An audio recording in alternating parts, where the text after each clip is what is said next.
पुराने समय की बात है। एक गांव में दो भाई रहते थे। बड़ा भाई बहुत अमीर था, जबकि छोटा भाई बहुत ही गरीबी में अपना जीवन बिता रहा था। वे दोनों अलग अलग घरों में रहते थे। बड़े भाई के पास ईश्वर का दिया हुआ सब कुछ था। धन दौलत, जमीन जायदाद की कोई कमी नहीं थी, जबकि छोटे भाई के पास धन के नाम पर कुछ भी नहीं था। कई बार तो उसे 2 वक्त की रोटी भी नसीब नहीं होती थी। फिर भी छोटा भाई बहुत दयालु और नेक दिल इंसान था। वह रूखी सूखी खाकर भी ईश्वर का धन्यवाद करता। उसके दिल में किसी भी प्रकार की बड़ी बड़ी इच्छाएं नहीं थीं, लेकिन उसे मन की वह शांति प्राप्त थी जो बड़े बड़े अमीरों को भी दुर्लभ थी। बड़े भाई का नाम शिव मोहन और छोटे भाई का नाम प्रीतम था। प्रीतम न सिर्फ नेक दिल था, बल्कि उसके घर आने वाले हर अतिथि का आदर सत्कार करता था। वह अपनी हैसियत के अनुसार उनका स्वागत करता था। इसके विपरीत शिव मोहन अमीर होते हुए भी बहुत कंजूस था। यदि कोई मेहमान उसके घर आ जाता तो उसके चेहरे का रंग उड़ जाता। उसे अपने गरीब रिश्तेदारों का आना बिल्कुल पसंद नहीं था। उसका मानना था कि लोग उससे मिलने नहीं, बल्कि उसकी दौलत के कारण आते हैं। उसे अपने धन पर बहुत घमंड था और वह गरीब लोगों को कुछ नहीं समझता था। एक दिन गांव में एक बूढ़ा आदमी आया। उसने शिव मोहन का आलीशान घर देखा और दरवाजा खटखटाया।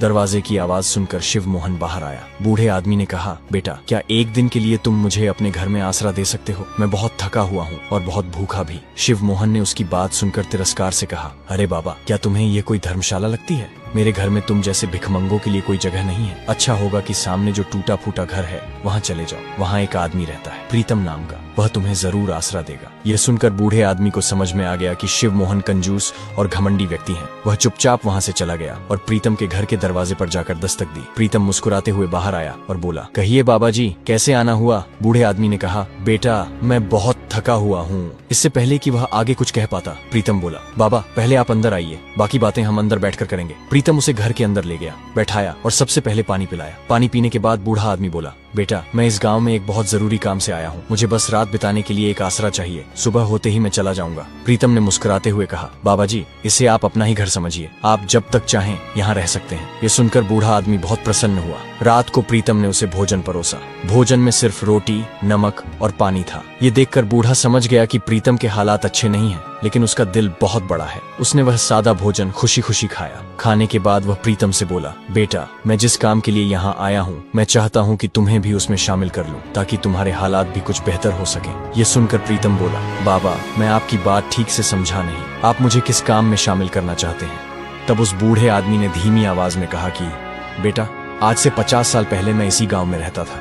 उन दिनों मेरे पास धन दौलत की कोई कमी नहीं थी। मेरे पास बहुत सारे सोने के सिक्के और कीमती सामान था। मेरा एक भरा पूरा परिवार था, जिसमें मेरी पत्नी और 2 बच्चे थे। एक दिन जब मेरी पत्नी और बच्चे नाव में बैठकर दूसरे गांव जा रहे थे, तो नाव के पलट जाने से मेरी पत्नी और बच्चों की मौत हो गई। क्योंकि मैं उनके साथ नहीं था, इसलिए मैं बच गया। अपने पूरे परिवार के चले जाने के बाद मुझे अत्यंत दुख हुआ। मैं कई दिनों तक अपने घर से बाहर नहीं निकला। मैंने बाहर की दुनिया से नाता तोड़ लिया और यह निर्णय लिया कि अब मुझे अपना शेष जीवन ईश्वर की भक्ति में लगाना चाहिए। ये निश्चय करके मैंने तीर्थ यात्रा पर निकलने का विचार किया। मेरी तीर्थ यात्रा बहुत लंबी होने वाली थी, इसलिए मैंने अपनी सारी धन दौलत को किसी सुरक्षित स्थान पर छुपा देने का निश्चय किया। तब मैंने अपने सारे खजाने को एकत्र किया और पास के ही जंगल में एक गुप्त स्थान पर छुपा दिया। लेकिन एक सोने की ईंट मैंने अपने पास ही रख ली, ताकि उसे बेचकर कुछ धन प्राप्त कर सकूं और अपनी यात्रा प्रारंभ कर सकूं। मैं अपनी यात्रा पर निकल पड़ा।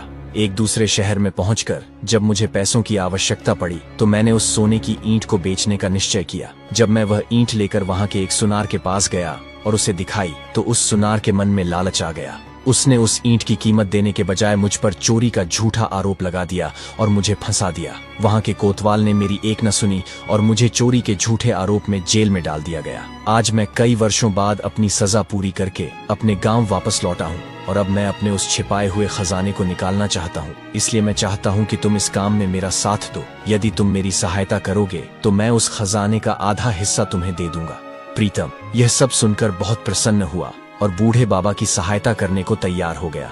बूढ़े बाबा ने उस रात प्रीतम के घर ही विश्राम किया और सुबह सूरज निकलने से पहले वे दोनों लोगों की नजरों